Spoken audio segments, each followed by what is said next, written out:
Hello and welcome to the Mum's Guide to Money. This is tip number 15, I think, in our 30 Days of 30 Tips series. So over the past few weeks, we've been covering lots of different topics around maternity leave, maternity pay in the UK. And today we're talking about what is ordinary maternity leave.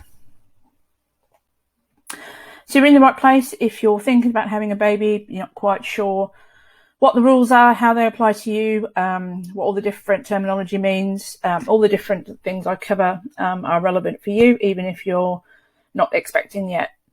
You might already be expecting, you haven't really got a plan, you're not quite sure, you know you have to sort of tighten your belt during maternity leave, don't know how much by. All of this stuff I cover is helpful for you. Even if you're already on maternity leave, it's all a bit of a shock. You know, you're going to probably run out of money very soon, not quite sure when. All of the stuff that I cover, again, is very helpful for you. And most of the tips are never too late to implement. So what are we talking about today? So what is ordinary maternity leave? So if you thought maternity leave was maternity leave, it's not. There are different parts of maternity leave, and they're both very important. So I'm Charlene Smith. I'm the author of The Mum's Guide to Money, which is a book I've written earlier this year. So here it is here. Started out life as my blog sort of in 2020, and it's naturally turned into a book. And it's all about how to financially plan and prepare for maternity leave, budgeting, saving, how to get more out of your money when you've got a little person dipping into your hard-earned cash. So what is ordinary maternity leave? So the rules are, just a reminder, maternity leave obviously is the legally protected time that a woman's entitled to following the birth of a baby. So it's set in law, maximum of 52 weeks. Now, you only have to be employed for 1 day to qualify for maternity leave. Now, the key thing there is employed. So maternity leave is only applicable if you are in employment. You need to remember, though, that just because you do qualify for maternity leave doesn't mean you qualify for maternity pay. One of the common misconceptions. So maternity leave is actually separated into two periods of time, and they're both very important. It's important to understand the rules in each one. So I'm covering them separately. So ordinary maternity leave, which is what we're talking about today, is the first 26 weeks. So as you'll start to realise, everything when it comes to children up until their first birthday is measured pretty much in weeks. And maternity leave is no different. And then we've got the second half, which is called additional maternity leave. And you'll notice that that's sort of the second 26 weeks. So focusing on ordinary maternity leave today. So what is it? It's the first 26 of 20, start that again, first 26 weeks of maternity leave. And how is it different? So this is really, really important that you keep this in mind. So if you return to work at the end of ordinary maternity leave, so you take 6 months off, 26 weeks, then you have the right to return to the exact same job as the one you left. So if you left as a manager doing whatever job, your rights at the end of those 26 weeks, if you go back, is that you can go back to that job.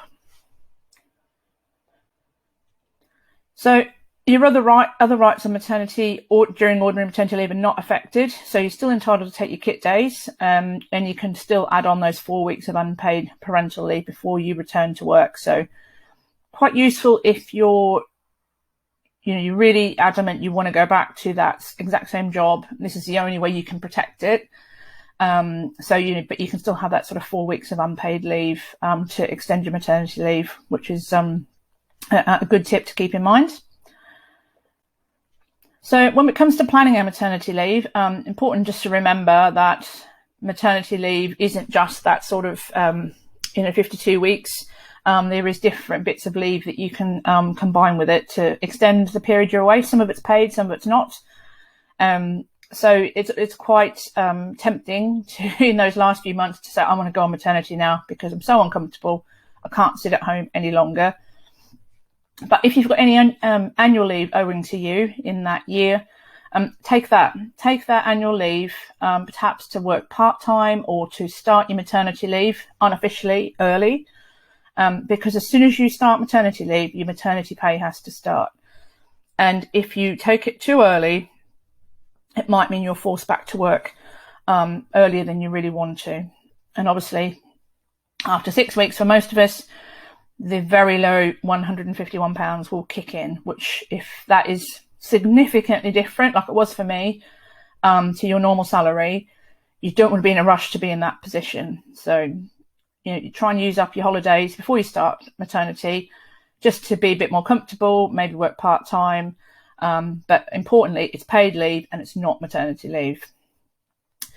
Now, we know, if you've watched all my other videos, that maternity leave must start on your due date at the latest. So whether the baby's here or not, it has to start that day. If it comes early, obviously it has to start on that date. And then you've got your sort of maximum 52 weeks of maternity leave. So starting from your due date or whatever date you've picked, if it's before that. And then at the end of the official maternity leave period, you've got your annual leave and your bank holidays. So depending on if you work full time or not, that could be around another 6 weeks of fully paid leave you can take before you go back to work. So remember, you can't take that until maternity, those 52 weeks are over. And then you've got another option, obviously unpaid, and you could take up to 4 weeks of unpaid parental leave as well during that time before you go back to work. So you can see there that potentially we've extended maternity by, what have we got there, 62 weeks, and maybe even depending on how much leave you have left before the baby comes. If that was 2 weeks, that could be 64 weeks you could be away from work. So why is this beneficial to me? I say, considering all the different types of leave you could potentially have up your sleeve, you could maybe be in the position where you could be extending your leave by nearly 3 months if you work full time. It just depends on what holidays you get. So just you do check the policies.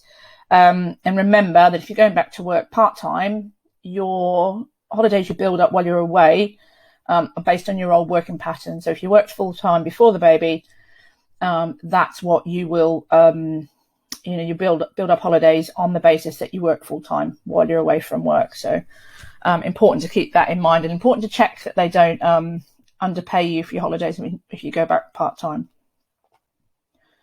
So I always put this in my videos. So how do I make sure all of this is sort of dealt with correctly? So it's very tempting to sort of just speak to our manager because we might be friends with them, don't want to upset them, but put everything in writing. Don't just have a conversation. Obviously have a conversation, but put it in writing as well. And don't just leave it with your manager, because they might change while you're away, might leave, company might get sold. You don't know what's going to happen. So all of this stuff, make sure it's in writing and you get an acknowledgement back from the company, either from payroll, from HR, from your manager, from the owner, whoever it is. Make sure you get some sort of written confirmation back from them saying, we acknowledge you are going on maternity. This is how long you'll be away for. This is what you can expect. Because on one of my maternity leaves, I didn't do that. I thought I was just sort of blissfully unaware that I hadn't checked that everything was okay. And I actually got paid too much on maternity leave. And it got me into a very difficult position because I obviously had to pay it all back. And then I had to go back to work early because I'd run out of money. So make sure that, you are checking this stuff all the time. Keep copies of everything and make sure, you tell more than just your manager. Because at the end of the day, they're not going to pay your bills if you don't get paid correctly. So I hope that's been useful. That's just one of the many, many tips and topics I cover in my book. If you've watched my other videos, you'll know I've sort of been through the various topics that we cover. And the whole point of the book is to sort of reduce that overwhelm. So right now you're probably thinking, oh my goodness, I know I'm going on maternity. I'm going to run out of money. How on earth do I kind of make it all happen? No, I need to save, but how much do I need to save? All those questions that you're probably feeling right now about money and planning and logistics, all in the book. Work through all of the activities, and at the end of it, you should have a really clear head because you've got a plan. And you'll know what you need to do. So you've got the book, it guides you through what you need to do. and then pop on over to my website where I've got 2 free things for you. So after you've got the book from Amazon, come over to my website. We've got 2 free things that will help you even more. So the first is my Mum's Guide to Money Planner.